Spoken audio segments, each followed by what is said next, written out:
नमस्कार, दोपहर के 2 बज गए हैं। न्यूज रूम लाइव में आप सभी का बहुत स्वागत है। आपके साथ मैं हूं शुभांकर मिश्रा।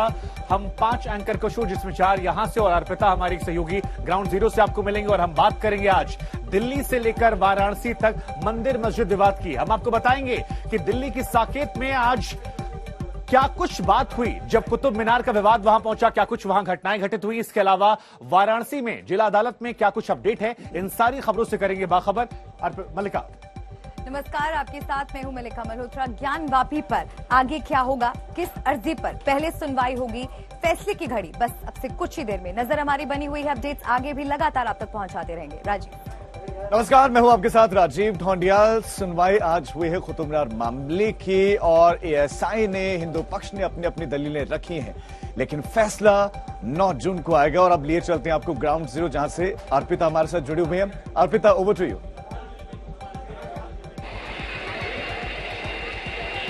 नमस्कार, आपके साथ मैं हूं अर्पिता आर्य और मैं मौजूद हूं उस जगह पर जहां पर कुतुब मीनार है। मेरे पीछे आप तस्वीरों में देख रहे हैं कुतुब मीनार जहां पर है, वहां पर मैं हूं। लेकिन इसको अब बीएचपी की तरफ से विष्णु स्तंभ बताया जा रहा है और विवाद इस बात को लेकर यहां शुरू हुआ है कि यहां पर हिंदू देवी देवताओं की मूर्ति है, इसलिए यहां पर पूजा का अधिकार हिंदू पक्ष को मिलना चाहिए। अब दोनों ही पक्ष 9 तारीख, जैसा कि राजीव बता रहे हैं, दोनों पक्षों को अपना जवाब दाखिल करना है कोर्ट के सामने। सही, बहुत धन्यवाद अर्पिता। नमस्कार, आपके साथ मैं हूं सईद अंसारी। स्वागत आपका न्यूज रूम लाइव में। सबसे पहले हम आपको लिए चलेंगे वाराणसी, जहां बस सबसे कुछ ही देर में निर्णय होना है। निर्णय इस बात का कि वाराणसी जिला अदालत में किस दिशा में सुनवाई हो। बहुत सारी याचिकाएं वहां पर हैं। अब वो किस याचिका पर पहले सुनवाई होगी, ये फैसला बस सबसे कुछ ही देर में आने वाला है। ज्ञानवापी श्रृंगार गौरी मामले में जिला जज एसके विश्वेश की अदालत ने सोमवार यानी कि कल सुनवाई पूरी कर ली है। अब पहले किस मामले पर सुनवाई हो, इस पर अपना निर्णय कुछ ही देर बाद वो सुना सकते हैं। तो बड़ी खबर इस वक्त यही आ रही है कि कुतुब मीनार केस में आज की सुनवाई पूरी हो चुकी है और अब इस पर भी निर्णय आएगा। कुतुब मीनार पर भी याचिका लगाई गई थी। कुतुब मीनार में पूजा के अधिकार का ये मामला है। दिल्ली की साकेत अदालत में सुनवाई चल रही थी। इस मामले पर 1 हफ्ते में दोनों पक्षों को अपना अपना लिखित जवाब दाखिल करना होगा और ये सुनवाई पूरी हो चुकी है।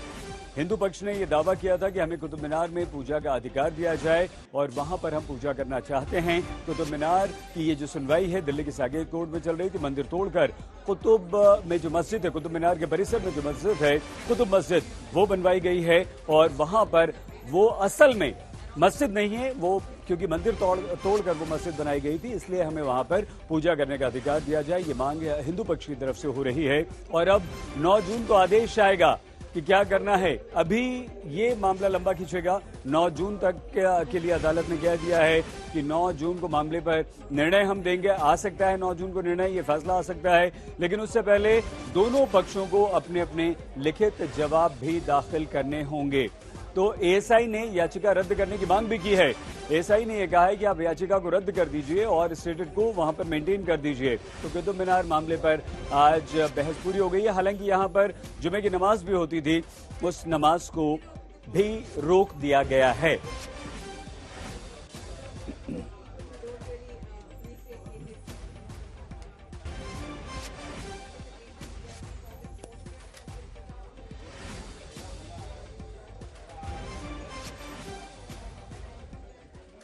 और आइए अब हम आपको लिए चलते हैं हमारे साथी शुभांकर के पास।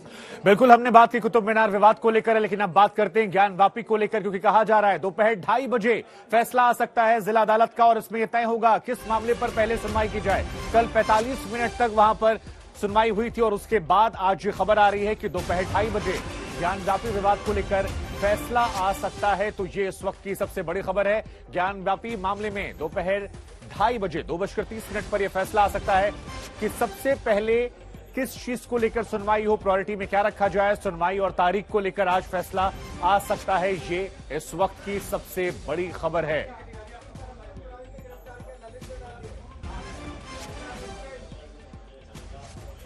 तो वाराणसी जिला कोर्ट आज दोपहर 2:30 पर बड़ा फैसला सुनाएगी कि तारीख क्या हो, समय क्या हो, प्रायोरिटी में किसे रखा जाए। ये तमाम सवाल है। मल्लिका, बिल्कुल, और दोनों पक्षों की तरफ से कई याचिकाएं दायर की गई हैं। चित्रा त्रिपाठी मेरी सहयोगी इस खबर पर और ज्यादा जानकारी दे रही हैं। सीधा उनके पास चलते हैं। चित्रा, क्या बड़ी खबर, क्या अपडेट मिल रहा है ज्ञानवापी मामले से जुड़ा हुआ? सुनवाई का कितना और इंतजार करना होगा फैसले का? देखिए, बहुत ज्यादा इंतजार नहीं करना होगा। कुछ ही मामले में ये तय हो जाएगा कि सुनवाई के आधार पर प्रक्रिया में पहला नंबर किसका आता है। मुस्लिम पक्ष का जो दावा है कि सुनवाई लायक ही नहीं है, पूरे मामले को खारिज किया जाए। हिंदू पक्ष सर्वे की रिपोर्ट के आधार पर पूरे मामले को आगे बढ़ाने की बात कर रहा है और बाकायदा वीडियोग्राफी, फोटोग्राफी, इसको भी आधार बनाकर वो चाह रहे हैं कि इसकी डिटेल्स अदालत में ही उपलब्ध कराई जाए ताकि लोगों तक जानकारी पहुंच पाए। संजय, कैमरा पर्सन से कहूंगी जरा यहाँ की तस्वीरें दिखाई। सुरक्षा की बेहद जबरदस्त इंतजाम यहाँ पर किए गए हैं। आप देखिए, महिला पुलिसकर्मियों की भी तैनाती की गई है।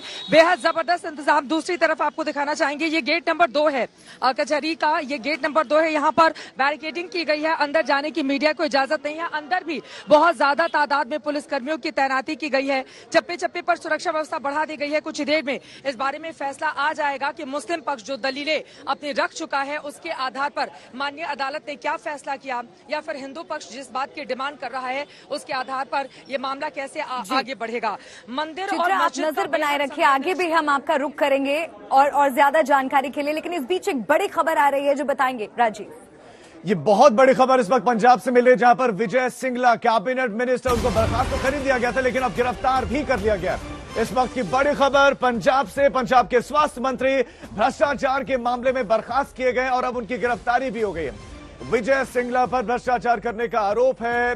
स्वास्थ्य मंत्री रहते हुए उन्होंने भ्रष्टाचार किया। विजय सिंगला को बर्खास्त कर दिया गया कैबिनेट से और अब उनको गिरफ्तार भी कर लिया गया है। ये बड़ी खबर। आम आदमी पार्टी ने प्रचंड जीत हासिल की थी पंजाब में और उसके बाद कुछ ही महीनों में भ्रष्टाचार के आरोप और पंजाब के स्वास्थ्य मंत्री पर यह आरोप लगा। उसके बाद जब जांच हुई तो उसमें दोषी पाए गए और अब उन पर एक्शन हुआ है। पहले उनको कैबिनेट से बर्खास्त किया गया, बर्खास्तगी के बाद अब उनको गिरफ्तार भी कर लिया गया है। तो पंजाब पुलिस ने ये गिरफ्तारी कर ली है। इस वक्त की बहुत बड़ी खबर है ये पंजाब से। कैबिनेट मिनिस्टर पर कमीशनखोरी का आरोप, भ्रष्टाचार का आरोप, आरोपों की जांच होती है तो उसमें दोषी पाए जाते हैं और भ्रष्टाचार किया गया और अब गिरफ्तारी भी हो गई है। बड़ी खबर पंजाब से, गिरफ्तारी हो गई है। विजय सिंगला के स्वास्थ्य मंत्री थे लेकिन बर्खास्त कर दिया गया था और अब गिरफ्तारी।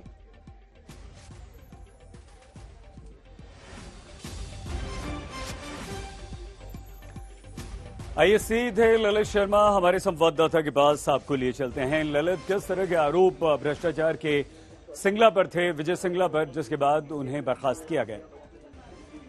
बिल्कुल सही। अगर हम बात करें, बड़ी कार्रवाई है पंजाब के मुख्यमंत्री भगवंत मान ने की है। खास तौर पर भ्रष्टाचार को लेकर जिस तरह से जीरो टॉलरेंस की बात उन्होंने कही थी, आरोप यही थे कि जो हेल्थ मिनिस्टर यानी स्वास्थ्य मंत्री विजय सिंगला है, उन्होंने 1% कमीशन है वो अधिकारियों से मांगी थी और उसमें उनकी संलिप्तता है वो पाई गई थी। और इन्हीं आरोपों पर अब जो स्वास्थ्य मंत्री विजय सिंगला है उन्हें बर्खास्त कर दिया गया है। और अभी अभी जो ताजा जानकारी मिल रही है, बताया जा रहा है कि विजय सिंगला को अब जो पंजाब पुलिस है उन्होंने गिरफ्तार कर लिया है। यानी जीरो टॉलरेंस की बात जो कही थी, खासतौर पर भगवंत मान ने कहा था कि जो मैंडेट है आम आदमी पार्टी को मिला था पंजाब में और खास तौर पर जो वादा किया गया था भ्रष्टाचार के खिलाफ, उसको लेकर ये बड़ी कार्रवाई है आम आदमी पार्टी द्वारा की गई। उसके साथ साथ सही एक और बात बता दें आपको, इससे पहले 2015 में भी जो दिल्ली के मुख्यमंत्री अरविंद केजरीवाल ने अपने फूड एंड सप्लाई जो मंत्री है उसको बर्खास्त किया था और वो जो जांच की मांग है वो सीबीआई को सौंपी थी। फिलहाल इस पूरे मामले में अब जो स्वास्थ्य मंत्री विजय सिंगला है उनकी गिरफ्तारी हो गई है। जी बहुत धन्यवाद ललित आपका। ललित शर्मा हमारे संवाददाता जानकारी दे रहे थे किस तरह का आरोप था और कैसे उन्हें बर्खास्त किया गया, लेकिन किस तरह की प्रतिक्रियाएं आ रही हैं बताएंगे शुभांकर। जी हम आपको बता दें, इसको लेकर लगातार रिएक्शंस जो है सामने आ रहे हैं। पंजाब के स्वास्थ्य मंत्री भ्रष्टाचार केस में बर्खास्त कर दिए गए हैं। भगवंत मान का क्या कुछ कहना है, हम आपको सुनाते हैं। मेरे ध्यान च एक केस आया जिहदे विच मेरी सरकार दा एक मंत्री हर टेंडर चों ਜਾਂ उस महकमे नाल संबंधित खरीदो फरोख्त दे विचों 1% कमीशन मंगदा सी।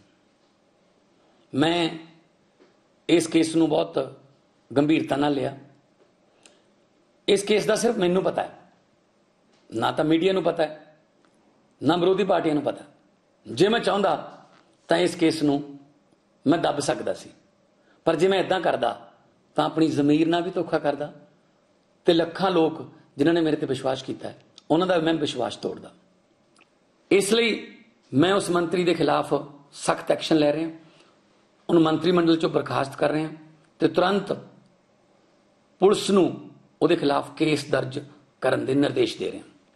उस मंत्री का नाम है डॉक्टर विजय सिंगला, जिहड़े कि सेहत मंत्री सी ते उन्होंने अपने डिपार्टमेंट दे विच कपड़ेबाजियां कीतियां ते उन्होंने ये गुनाह कबूल भी किया है। मैं तुहानूं सारिआं नूं दसना चाहना कि आम आदमी पार्टी सरकार जीरो टॉलरेंस रखूगी भ्रिष्टाचार के खिलाफ। तो नजीर पेश करने की कोशिश है। हालांकि शुरुआती महीनों में भ्रष्टाचार का मामला कई तरह के सवाल भी खड़े करता है, लेकिन अब बात करते हैं ज्ञानव्यापी को लेकर, क्योंकि बड़ी खबर यह है अब से 20 मिनट के बाद यह माना जा रहा है कि फैसला आ जाएगा। फैसला बनारस की जिला अदालत करेगी कि कब सुनवाई होनी है, किस चीज को प्राथमिकता देकर सुनवाई करनी है। तो फिलहाल जो बड़ी खबर है वो ज्ञानव्यापी को लेकर है, और खबर यह कि अब से 20 मिनट के बाद बड़ा फैसला आ सकता है। ज्ञानव्यापी मामले को लेकर सुनवाई और तारीख को लेकर कोर्ट का फैसला हो सकता है। सुप्रीम कोर्ट के आदेश के बाद पहली सुनवाई हुई थी, 45 मिनट तक सुनवाई हुई, और इस 45 मिनट की सुनवाई के बाद फैसले को सुरक्षित रखा गया था। आज बनारस की जिला कोर्ट जो है वो 20 मिनट के बाद फैसला सुनवा सकती है। हिंदू और मुस्लिम पक्ष की दलीलों को कल 45 मिनट तक सुना गया था, और तमाम दलीलों को सुनने के बाद अब से 20 मिनट के बाद यह फैसला आ सकता है।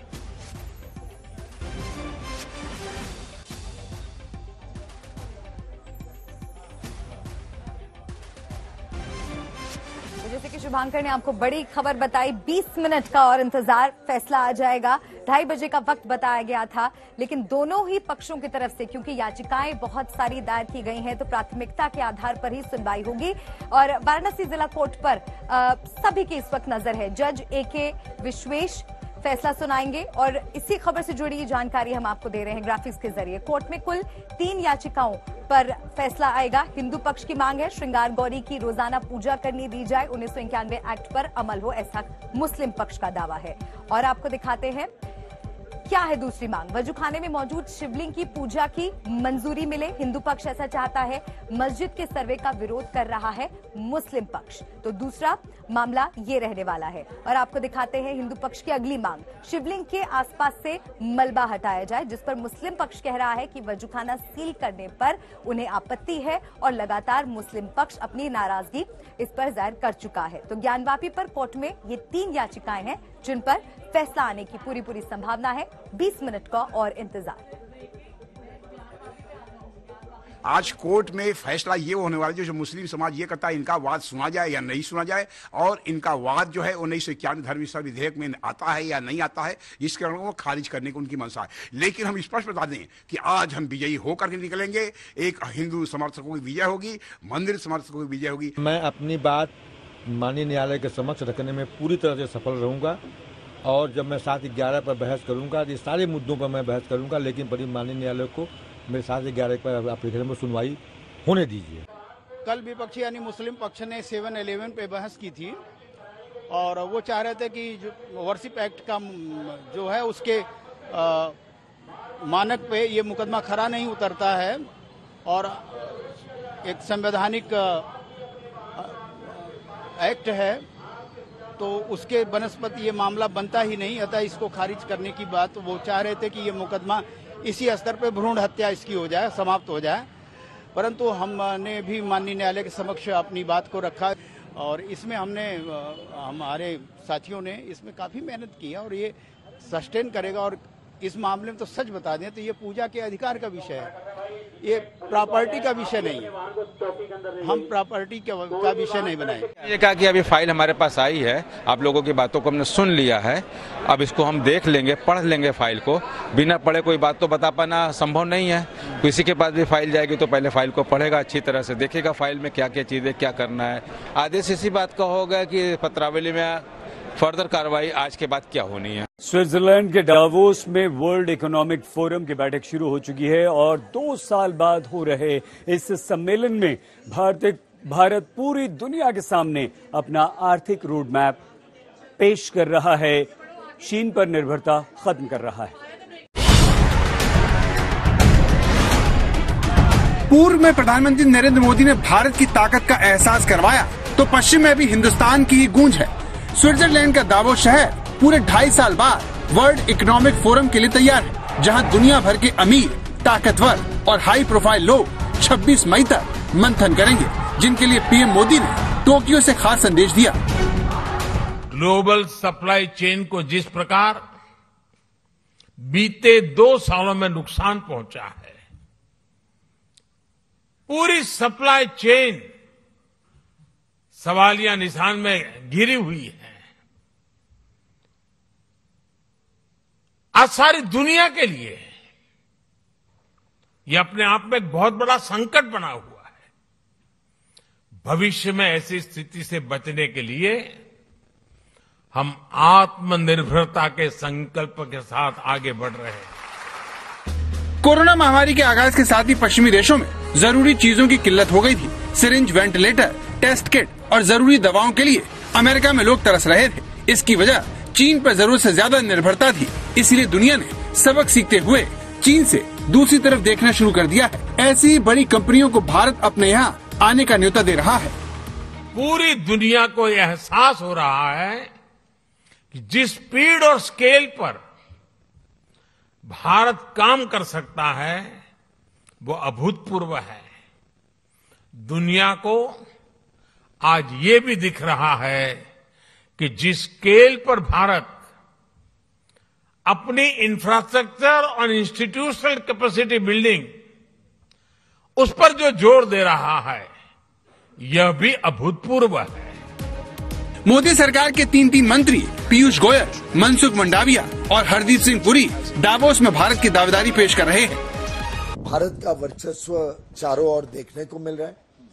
मेरे स्वयं की 3 दिन के अंदर 55 से अधिक मीटिंगें अथवा पब्लिक प्रोग्राम्स थे। भारत के प्रति जो आकर्षण है ये अपने आप में हम सबको प्रोत्साहित भी करता है और एक तरीके से एक एंडोर्समेंट है, एक छाप लगाता है कि जो माननीय प्रधानमंत्री मोदी जी ने गत वर्षों में भारत की अर्थव्यवस्था को मजबूत करने के लिए अलग अलग कदम उठाए। IMF यानी अंतर्राष्ट्रीय मुद्रा कोष के अनुसार इस साल बड़े देशों में भारत सबसे तेजी से विकास करने वाला देश होगा। इस साल भारत की विकास दर सबसे अधिक 8% रहेगी। भारत विदेशी निवेशकों का भी पसंदीदा देश है। साल 2021-22 में 83.57 अरब डॉलर का रिकॉर्ड विदेशी निवेश भारत में आया है। IMF का अनुमान है कि साल 2027 तक भारत विश्व की 5वीं सबसे बड़ी अर्थव्यवस्था होगी और भारत की इकोनॉमी $5 ट्रिलियन की हो जाएगी। बेहतर वैक्सीनेशन से भारत में हालात तेजी से सामान्य हो रहे हैं। क्या बिहार में एक बार फिर से सियासी बयार बहने वाली? ये सवाल इसलिए क्योंकि सीएम नीतीश कुमार ने अपने विधायकों को 72 घंटे पटना ना छोड़ने की बात कही है और उसके बाद कई तरह के राजनीतिक कयास जो है लगने शुरू हो गए हैं। क्या है इन 72 घंटों के मायने, इस रिपोर्ट के जरिए हम आपको दिखाते हैं। आने वाले 2-3 दिनों में क्या बिहार की सियासत में बड़ा बदलाव होने वाला है? ये सवाल और इसे लेकर अटकलें इस दावे के सामने आने के बाद शुरू हुई, जिसमें कहा गया है कि बिहार के सीएम नीतीश कुमार ने अपनी पार्टी जेडीयू के विधायकों को अगले 72 घंटे तक पटना में ही रहने का फरमान जारी किया है। हालांकि जदयू एमएलसी नीरज कुमार ने ऐसे किसी फरमान की जानकारी होने से इनकार किया है। नीरज कुमार के मुताबिक औपचारिक या अनौपचारिक रूप से उन्हें ऐसी कोई भी जानकारी नहीं है। जनता दल यूनाइटेड की सहयोगी और पूर्व मुख्यमंत्री जीतन राम मांझी की हिंदुस्तानी आवाम मोर्चा ने भी ऐसे किसी भी फरमान जारी होने से इनकार किया है। वहीं राष्ट्रीय जनता दल के प्रवक्ता मृत्युंजय तिवारी के मुताबिक आने वाले 72 घंटे में बिहार की राजनीति की दशा और दिशा बदल सकती है। अटकलों पर जेडीयू और सहयोगी खेमे की चुप्पी और आरजेडी की तरफ से दावे पर मुहर लगाए जाने से अटकलों का बाजार गर्म है। जेडीयू विधायकों के पटना में रुकने के कथित रूप से नीतीश कुमार के फरमान के 3 तरह के कयास लगाए जा रहे हैं। पहली अटकल, आरसीपी सिंह के राज्यसभा टिकट पर फैसला। आज से राज्यसभा चुनाव के लिए नामांकन की प्रक्रिया शुरू होने वाली है। अटकलें हैं कि नीतीश आरसीपी सिंह से नाराज हैं, लेकिन सूत्रों का कहना है कि अगर आरसीपी सिंह का टिकट काटा तो जेडीयू में टूट हो सकती है। जेडीयू के करीब आधा दर्जन सांसद और 15 से अधिक विधायक आरसीपी के समर्थक माने जाते हैं। बस अब कुछ ही देर में फैसला आने वाला है और जिला जज कोर्ट रूम में पहुंच चुके हैं। 32 लोग वहां पर इजाजत दी गई है, वो लोग मौजूद हैं। तो बस निर्णय कुछ ही पल में आने वाला है। किस दिशा में ज्ञानवापी मामले की सुनवाई जाएगी, कौन सी ऐसी याचिका है जिस पर फैसला आना है, जिस पर सुनवाई होगी, कौन सी ऐसी याचिका है जो रिजेक्ट कर दी जाएगी। तो वाराणसी कोर्ट में बस थोड़ी देर में कार्रवाई शुरू होने वाली है और जिला जज निर्णय अपना सुना देंगे कि किस तरह से ज्ञानवापी मामले में अब कार्रवाई आगे बढ़ेगी और अदालती कार्रवाई भी शुरू होगी। सीधे ले चलते हैं शुभांकर के पास। इस वक्त हमारे साथ दो संवाददाता हमारे जुड़ रहे हैं। कुमार अभिषेक हमारे साथ जुड़ रहे हैं, इसके साथ ही चित्रा त्रिपाठी भी जुड़ रही हैं। लेकिन कुमार अभिषेक, सबसे पहले मैं आपके पास आऊंगा। कहा जा रहा है कि special court commissioner Vishal Singh जो हैं वो वहां पहुंच गए हैं, बाकी सभी वहां मौजूद हैं। तो जरा बताइए कि आज फैसला जो आएगा वो कितनी देर में आ सकता है, क्या बातें अंदर से छनकर आ रही हैं और किन किन चीजों को प्राथमिकता में रखते हुए फैसला आने वाला है?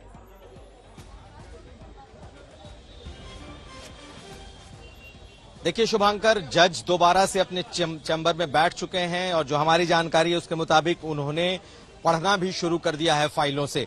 आज जो कमिश्नर हैं वो भी आए हैं और जो तमाम जो इसके याची और पक्षकार सभी बैठे हैं।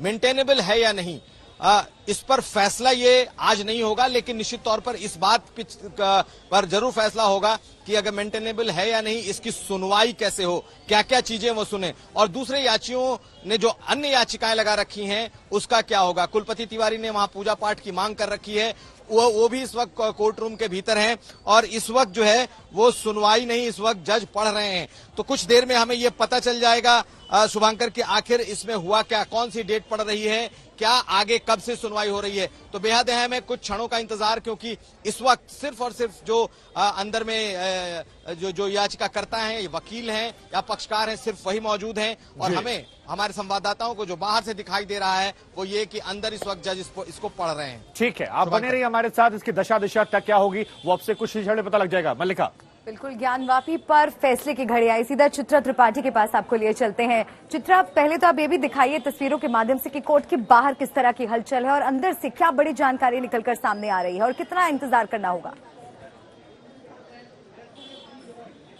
देखिए, अब बहुत ज्यादा देर का इंतजार मल्लिका नहीं करना होगा। कम से कम असमंजस की स्थिति जो कई दिनों से बरकरार रही है उस पर से आज पर्दा उठ जाएगा। मुस्लिम पक्ष जो मांग कर रहा है कि हिंदू पक्ष की याचिका को, जो दीवानी मामला है, उसको खारिज किया जाए, क्या ये आदेश आता है, या फिर हिंदू पक्ष जो मांग कर रहा है कि सर्वे की रिपोर्ट को भी इसमें साथ में जोड़कर पूरे मामले को लेकर आगे बढ़ा जाए, इस पर क्या आदेश माननीय न्यायालय की ओर से आज दिया जाता है। कुछ ही पलों का और इंतजार, जैसा कि अभिषेक की जानकारी दी, अंदर सब कुछ आदेश पढ़ना शुरू हो चुका है और कुछ ही देर में वो जानकारी भी सामने आ जाएगी, जिसके लिए बेसब्री से सैकड़ों की तादाद में कोर्ट परिसर के बाहर लोग इंतजार कर रहे हैं। संजय को मैं चाहूंगी, हमारे साथ बहुत सारे वकील लोग मौजूद हैं, अंदर क्या जानकारी मिल रही है? साहब अपना परिचय दे पहले। Omkar Nath Shukla, advocate, civil court Varanasi. क्या हो रहा है अंदर वही जो आज पर order of the supreme court. कितनी देर में आ जाएगा? वो बहुत जल्दी ही आने वाला है, बहुत जल्दी ही आने वाला है। दूसरी तरफ आइए संजय, जरा दिखाएं, सुरक्षा के बेहद कड़े इंतजाम यहाँ पर किए गए हैं। देखिए, यहाँ पर वाराणसी पुलिस के तमाम जवानों की मौजूदगी है। गेट नंबर 2 हमें पहले दिन तो अंदर जाने की इजाजत थी, लेकिन उसके बाद सुरक्षा कारणों के मद्देनजर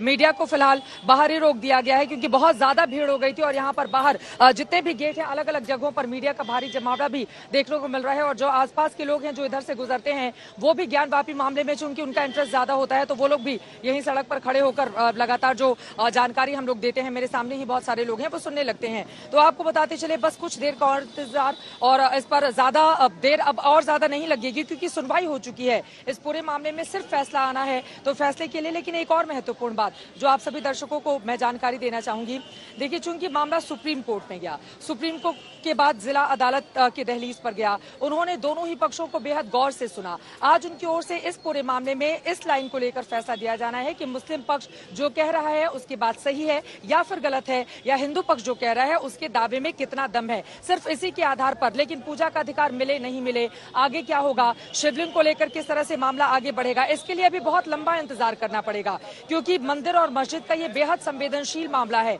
इसी वजह से जो कमीशन की रिपोर्ट है, देखिए, चूंकि पहले सिविल जज के पास मामला था, फिर जिला जज के पास पहुंचा, तो वो पूरे मामले को अच्छे से पढ़ेंगे, जितने डॉक्यूमेंट्स है उसको रीड करेंगे, एक एक फोटोग्राफ्स की तथ्यात्मक डिटेल्स जानने के बाद ही इस पूरे मामले को लेकर वो तेजी से आगे बढ़ेंगे। तो आज बहुत ज्यादा कुछ नहीं होना है, लेकिन हाँ, कम से कम हिंदू पक्ष या फिर मुस्लिम पक्ष, किसके दावे में कितना दम है, किसने अपने तथ्यों के आधार पर माननीय अदालत को इस बात का प्रमाण दे दिया है कि देखिए हमारा पक्ष मजबूत है और हमारे ही पक्ष में फैसला किया जाए। तो कुछ देर का और इंतजार, मुझे लगता है कि जल्द ही इस पूरे मामले में फैसला आ जाएगा। अलग अलग याचिकाएं भी लगाई गई हैं। कुलपति तिवारी कह रहे हैं कि शिवलिंग चूंकि प्रकट हो गए हैं तो हमें पूजा करने का अधिकार दिया जाए। ये कहते हुए वो भावुक हो जाते हैं जो कि महंत है श्री काशी विश्वनाथ के। वहीं दूसरी तरफ आपको बता दें, हरिशंकर पांडे की एक याचिका भी है जिसमें उनकी ओर से डिमांड की गई है। असदुद्दीन ओवैसी, अकबरुद्दीन ओवैसी जैसे कई ऐसे नेता हैं, 2000 जो लोग हैं अज्ञात और 8 नामजद के खिलाफ उन्होंने यहाँ पर मामले को आगे बढ़ाने के लिए, क्योंकि उन्होंने हिंदू भावनाओं को आहत करने का काम किया है। तो कई ऐसे मामले हैं। बड़ा अपडेट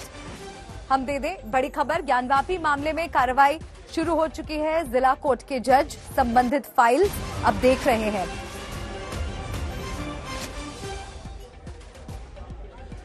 तो ये बड़ी खबर, इस वक्त जो फैसला है वो पढ़ा जा रहा है। कुमार अभिषेक लगातार एक अपडेट दे रहे हैं। अभिषेक, कल तकरीबन 45 मिनट तक सुनवाई हुई थी, यानी कि चंद मिनटों के बाद फैसला क्या है वो आ सकता है, ज्यादा इंतजार नहीं करना पड़ेगा।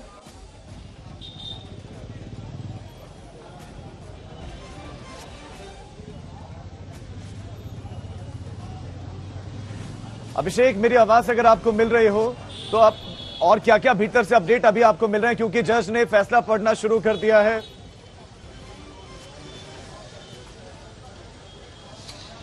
देखिए, जज के सामने तमाम जो वकील और प्रतिवादी हैं वो सबके सब खड़े हैं। जो इन अंदर से जानकारी आ रही है उसके मुताबिक उन्होंने कुछ पढ़ना शुरू किया है फाइलों को। इसके अलावा जो वकील हैं उनसे भी इस वक्त उनकी चर्चा चल रही है। तो कुल मिलाकर के कुछ वक्त का, कुछ पलों का इंतजार, कुछ मिनटों का इंतजार हमें करना होगा। कुछ वकीलों की तरफ से भी दलीलें दी जा रही हैं, वो अपनी बातें जज को लगातार कह रहे हैं। मुझे लगता है कि अपने अपने पक्ष की बातें इसमें जोड़ने की बात, दलीलों की बात कह रहे हैं, लेकिन बहुत क्लैरिटी से ये चीजें अभी सामने नहीं आई हैं। लेकिन फिलहाल इस वक्त जज वकीलों को भी सुन रहे हैं। तो देखना यह है कि कितनी देर में ये फैसला आता है, लेकिन मुझे लगता है कुछ मिनटों का इंतजार करना होगा जब जज अपना फैसला सुनाएंगे। राजीव। अभिषेक, बहुत सारी याचिकाएं हैं, कुछ उसमें से 26 मई ब्रेक, अगली 26 मई को, एक मिनट 26 मई अगली तारीख, 26 मई अगली तारीख डाल दी है कोर्ट ने। अभिषेक बताइए, बड़ी खबर, 26 मई अगली तारीख डाल दी है कोर्ट ने, ये अभी की बड़ी खबर है। बिल्कुल 26 मई अगली तारीख तय कर दी है अदालत ने, यानी कि अब अगली सुनवाई जो है वो 26 मई को होगी। और 26 मई को कौन सी सुनवाई होगी ये हम आपको अभी थोड़ी देर में बताएंगे। इस बारे में हमारे पास सूचनाएं आएंगी, लेकिन अगली तारीख जरूर तय हो गई है। अभिषेक बताते रहिए क्या क्या हो सकता है, कौन सी ये तारीख है, आगे क्या हर याचिका पर, या आज की कार्रवाई सीधे आगे बढ़ेगी, या 26 को कुछ और सुनवाई होगी, क्या होगा, बताते रहिए। देखिए, अभी जो खबर आई है उसके मुताबिक सीधा 26 मई की ये तारीख तय कर दी गई है।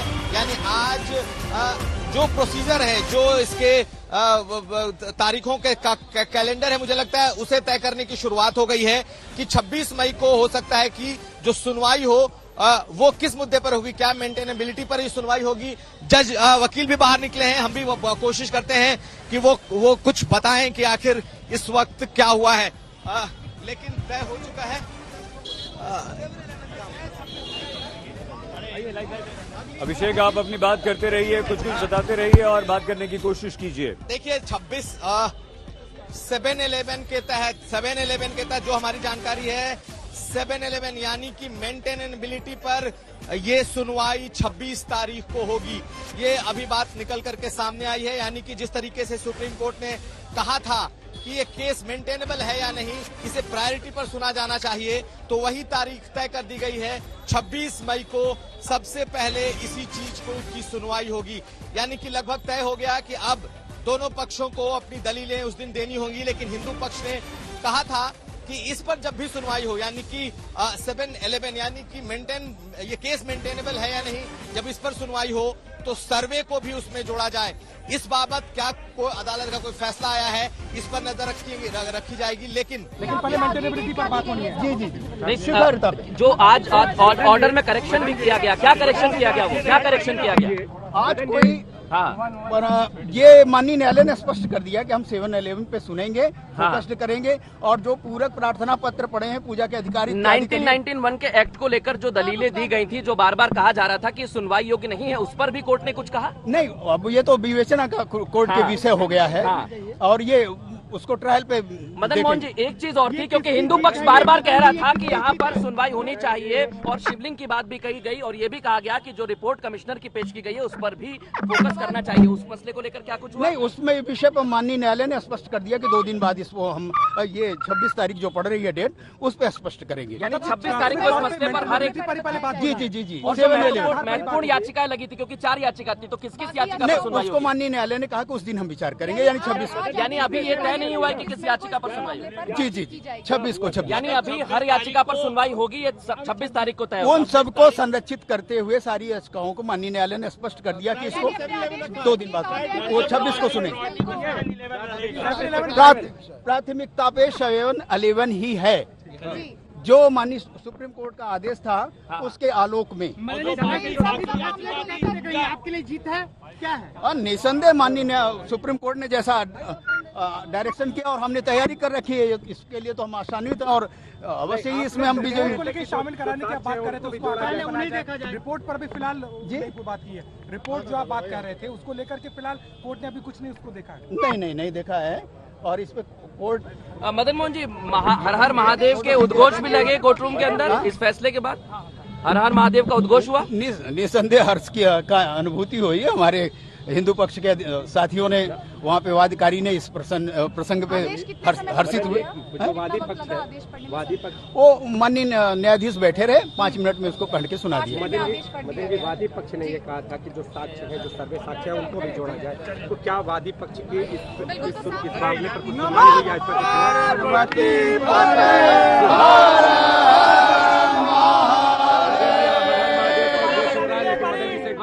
कुछ चीजों को कि आप जो वादी पक्ष की जो मांग थी कि जो सर्वे साक्ष्य है उनको भी जोड़ा जाए, उस पर क्या फैसला हुआ? आ जाओ, अपनी टीम है वहाँ।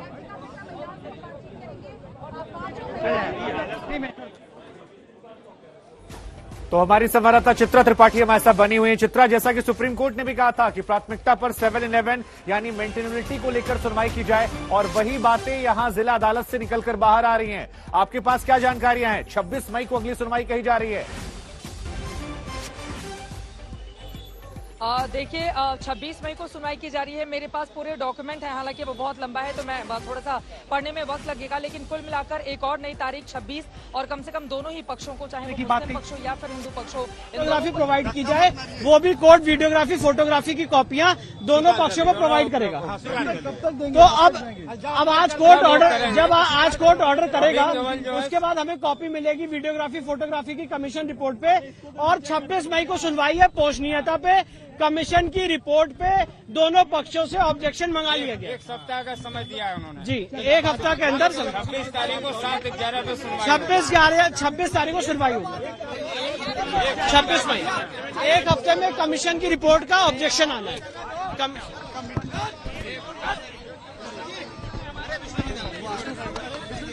हमारे साथ इस वक्त विष्णु जी हैं, विष्णु जैन जी, अब क्या हुआ है अभी आज कोर्ट ने क्या कहा? देखिए कोर्ट ने ये, मैं बता रहा हूँ, धक्का मत दीजिए, मैं कोर्ट ने ये कहा है कि जो मुस्लिम पक्ष का एप्लीकेशन है 7-11 का, केस की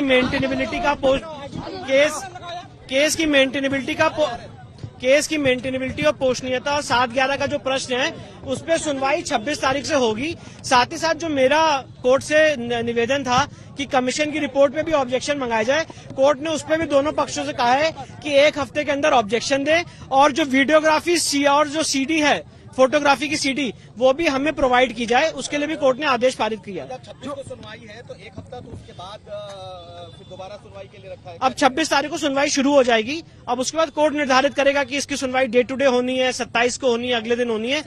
26 तारीख को मुस्लिम पक्ष 7/11 पे केस की मेंटेनेबिलिटी पे अपनी बहस शुरू कर देगा। आपको कब तक मिलेंगे ये फोटो और इसकी? कोर्ट ने कहा है कि वो आज आदेश पारित कर देंगे और 1-2 दिन के अंदर हम उसकी कॉपी भी ले लेंगे। दलील भी दी गई कि नहीं, आज कोई आर्गुमेंट नहीं हुआ था। कोर्ट ने अपना सिर्फ ऑर्डर सुनाया कि सुप्रीम कोर्ट ने कहा है कि सूट की मेंटेनेबिलिटी पहले डिसाइड की जाए, इसलिए जब सूट की मेंटेनेबिलिटी डिसाइड हो जाएगी तब हम आगे प्रोसीड करेंगे। पर जो कमीशन की रिपोर्ट पे ऑब्जेक्शन आना है, कोर्ट ने कहा कि जो कोर्ट का ऑर्डर है 5/4 का वो प्रभावी है और इससे पहले का ऑर्डर कमीशन की रिपोर्ट पे ऑब्जेक्शन मंगाने का वो प्रभावी है। इसलिए दोनों पक्ष 1 हफ्ते के अंदर कमीशन की रिपोर्ट पे जो कहना चाहते हैं, अपना ऑब्जेक्शन देना चाहते हैं, वो भी दे सकते हैं। मेंटेनेबिलिटी पे अगर ये सुना जाएगा, अगर ऑब्जेक्शंस मंगाए गए हैं जी, तो क्या जब मेंटेनेबिलिटी पर सुनवाई होगी तो जो सर्वे का रिपोर्ट है उसको भी मेंशन किया जाएगा? नहीं, बिल्कुल देखिए, सर्वे की रिपोर्ट पे उनसे उनके ऑब्जेक्शंस मंगा लिए गए हैं। 1 हफ्ते का समय दिया गया है। जब तक मेंटेनेबिलिटी पे सुनवाई हो रही है तब तक सर्वे की रिपोर्ट पे ऑब्जेक्शन आके जो मुझे लगता है उनकी बात खत्म हो जाएगी। उसके बाद वो कोर्ट के रिकॉर्ड का पार्ट होगा, वो भी हम रिलाई कर सकते हैं अपने आर्गुमेंट के दौरान मेंटेनेबिलिटी के इशू पे, क्योंकि अभी मेंटेनेबिलिटी का इशू का पक्ष जो है वो मुस्लिम साइड को स्टार्ट करना है और हमें वहां पे उसको रिस्पॉन्ड करना है। तो 26 को उनका आर्गुमेंट शुरू होगा और कमीशन की रिपोर्ट पे ऑब्जेक्शन उनका इन द मीन टाइम आ जाएगा और वो भी साथ में पढ़ा जाएगा। ऐसा हमारा इंटरप्रिटेशन है।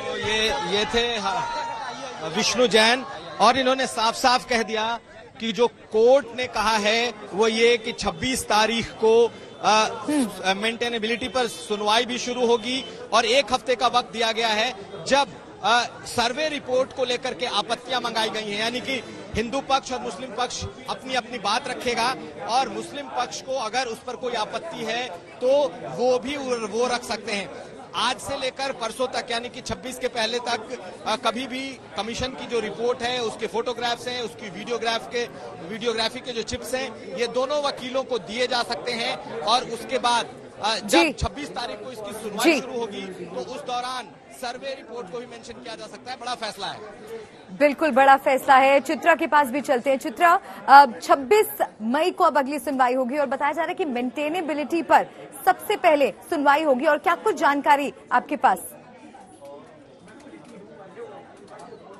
देखिए, हिंदू पक्ष के वकील को आप सुन रहे थे, अनुपम द्विवेदी जी याचिकाकर्ता के वकील हमारे साथ मौजूद हैं और याचिकाकर्ता खुद हैं कुलपति तिवारी जी, महंत हैं आप श्री काशी विश्वनाथ मंदिर के, वो हमारे साथ मौजूद है। क्या हुआ है कोर्ट के? आज जज साहब ने जो है, जो वकील को आपत्ति थी कमीशन रिपोर्ट की, उसके लिए 26 तारीख डेट लगाया कि आप लोग कॉपी ले लीजिए, फिर आगे कोई सुनवाई तेज होना, इस माननीय सुप्रीम कोर्ट आदेश है। सुनवाई तेज हो, आप लोग चाहते हैं कि सुनवाई तेज किया जाए ताकि जल्द से जल्द फैसला आए? 8 वीक में सुप्रीम कोर्ट ने डायरेक्शन दिया है कि आपको निस्तारण करना है। आप लोग चाहते हैं डे टू डे बेसिस पर पूरे मामले की? बिल्कुल। और पूजा के अधिकार को लेकर क्या हुआ? वो अभी जो पेंडिंग है मिलेगा ही, पूजा का अधिकार मिले। आप लोग कोर्ट के भीतर भी हर हर महादेव का नारा लगा? नहीं, हम नहीं, हमारे सब भक्त थे। भक्त यहाँ शिव है तो कोर्ट के भीतर भी माहौल बना। तो ये बताइए कि संविधान में सब लोग शपथ लेते हैं, ईश्वर की शपथ खाता हूँ, तो ईश्वर शिव ही तो है, तो शिव है हर जगह, तो शिव सत्य है, सनातन है, इसलिए शिव की बात करिए, इसलिए हर हर महादेव लगेगा ही। हर हर महादेव का नारा कोर्ट के भीतर भी लगता रहे? कहीं भी लगेगा। ठीक है, एक आखिरी सवाल आपसे मैं जानना चाहूंगी। मुझे पता है आपको जल्दी है, आपको जाना है। आप चाहते हैं कि डेली बेसिस पर जल्द से जल्द सुनवाई हो ताकि जो भी सच हो पूरे मामले का वो सामने आए? क्योंकि क्या शक्ति है, बाबा बड़े कष्ट में विश्वेश्वरनाथ को कष्ट मिला, इसलिए मैं चिल्ला रहा हूँ जल्दी न्याय दिया जाए, जल्दी से जल्दी न्याय दिया जाए इस पूरे मामले पर। ठीक है, बहुत शुक्रिया आपका कुलपति तिवारी जी। अनुपम द्विवेदी हमारे साथ मौजूद हैं, याचिकाकर्ता के आप वकील हैं। कोर्ट के भीतर क्या हुआ है? एक्चुअली देखिए मैडम, कल जो है ऑनरेबल सुप्रीम कोर्ट के डायरेक्शन पर जो है कल फाइल यहाँ डिस्ट्रिक्ट जज साहब के यहाँ पे आई थी, तो कल उस पर आर्गुमेंट हुआ था। पहले मुस्लिम पक्ष का ये कहना था कि 7/11 को सुना जाए। मुस्लिम पक्ष का ये कहना था कि 7-11 सुना जाए और हमारा ये कहना था कि कमीशन की रिपोर्ट पर आपत्ति आ जाए। तो ऑनरेबल कोर्ट ने, चूंकि सुप्रीम कोर्ट ने डायरेक्शन दिया था कि 7-11 को प्रायोरिटी पे सुना जाए, तो ऑनरेबल कोर्ट ने ये डायरेक्शन दिया कि 7-11 को पहले सुना जाएगा। हाँ, लेकिन चूंकि सुप्रीम कोर्ट ने ये भी कहा था, ऑनरेबल सुप्रीम कोर्ट ने, कि जो सिविल जज का ऑर्डर है वो सबस्यूम्ड रहेगा, मतलब वो साथ में चलेगा। तो इसलिए जो है माननीय जिला जज ने ये भी ऑर्डर किया कि साहब आप जो है 7 दिन के अंदर अपनी आपत्ति कमीशन। आम भाषा में कैसे समझाएंगे दर्शकों को हमारे? आप कह रहे हैं 7-11 पर, यानी कि मुस्लिम पक्ष जो चाहता था वही हुआ? नहीं, ऐसा नहीं है। 7-11 का मतलब होता है रिजेक्टमेंट ऑफ प्लेंट, मतलब प्लेंट किस आधार पर चलना चाहिए, मतलब पोषणीयता की बिंदु, साधारण भाषा में कहा जाए तो पोषणीयता, कि ये प्लेंट मेंटेनेबल है या नहीं है। ठीक है, तो ऐसी परिस्थिति में जो है वो सुना जाएगा कि नहीं सुना जाएगा, आगे इस पर डिसाइड करना है। तो अभी मुस्लिम पक्ष का या हिंदू पक्ष का किसी के पक्ष की कोई बात नहीं। कल भी सुनवाई हुई थी, आज माना जा रहा था फैसला आ जाएगा, लेकिन अब फिर 26 तारीख को सुनवाई होगी। तो ये काशी विश्वनाथ मंदिर के बाहर चित्रा त्रिपाठी ने वहां पर मौजूद लोगों से बात की। इस पूरे विवाद को लेकर स्थानीय लोग क्या कुछ कह रहे हैं, क्या कुछ सोच रहे हैं? काशी विश्वनाथ का दर्शन करने के बाद लोग बाहर निकल कर आ रहे हैं, महादेव के रंग में हैं सब लोग। कहाँ से आई हैं आप? हाँ जी, हम हजारीबाग, झारखंड। हजारीबाग, दिल्ली, अलकनंदा, ग्रेटर कैलाश। हर हर महादेव। ज्ञान वापी के बारे में जानकारी है आप लोगों को? क्या क्या सोच है आप लोगों की? महादेव के उस पर बनाया गया है, महादेव को आना चाहिए वहाँ पे जी। वो लोग कह रहे हैं मस्जिद है। नहीं, ऐसा तो नहीं है। मस्जिद नहीं, मंदिर ही बनेगा, मंदिर ही बनेगा। मंदिर ही बने तो जहाँ नंदी जी है वहाँ शिवलिंग का होना ऑब्वियसली है। जाए नंदी जी को देखा आप लोग? पुरातत्व विभाग को बुला के जांच करवाया जाए कि वो मंदिर है कि मस्जिद है।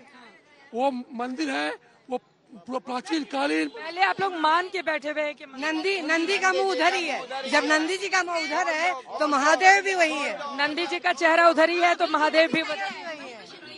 हाँ, ज्ञान वापी पे क्या है सोचा? अरे जो है आप खुद ही देख रही हैं, रात दिन आप सब जगह चल रही हैं, आपको नहीं समझ में आ रहा है? आप बताएं ना, आपने क्या? हम क्या बताएं, आप तो ज्यादा, आप खुद समझदार हैं, आप खुद समझदार हैं, ऐसी बात तो है नहीं। बोल रही हैं? शेड के नीचे शिवलिंग है। शेड है, उसके नीचे शेड के नीचे शिवलिंग है, शिवलिंग के सामने नंदी है। अच्छा, तो यानी कि आप लोग मान के बैठे हैं, कोर्ट से जो फैसला है मान के बैठे हैं कि वहाँ हर हर महादेव। बिल्कुल, मंदिर बन के रहेगा। देख लिया आप लोगों ने? दर्शन देख लिया हमने, दर्शन हुए। दर्शन अलग अलग जगहों से। जी जी जी। यहाँ पे जो है शिवलिंग था, शिवलिंग है, शिवलिंग रहेगा, वेद बता रहा है जी, इतिहास बता रहा है, और इतिहास को आज सच्चाई में उसको तब्दील किया जा रहा है। आपको बताते चले, ज्ञान वापी का जिक्र वैसे तो इतिहास के पन्नों को अगर आप खोलेंगे तो उसमें निकल कर आता है कि मंदिर के तौर पर ही पहली बार 1883-84 में ज्ञान वापी का जिक्र मस्जिद के तौर पर आता है। स्कंद पुराण, गुरु चरित्र या फिर 18वीं सदी के अंग्रेज इतिहासकार को उठाकर देखेंगे तो मंदिर के तौर पर ही बार बार इसके प्रमाण मिलते हैं। लेकिन मौजूदा वक्त में अदालत की दहलीज पर जब ये मामला है तो वहां से क्या आता है फैसला, इस पर रहेगी आज तक की नजर।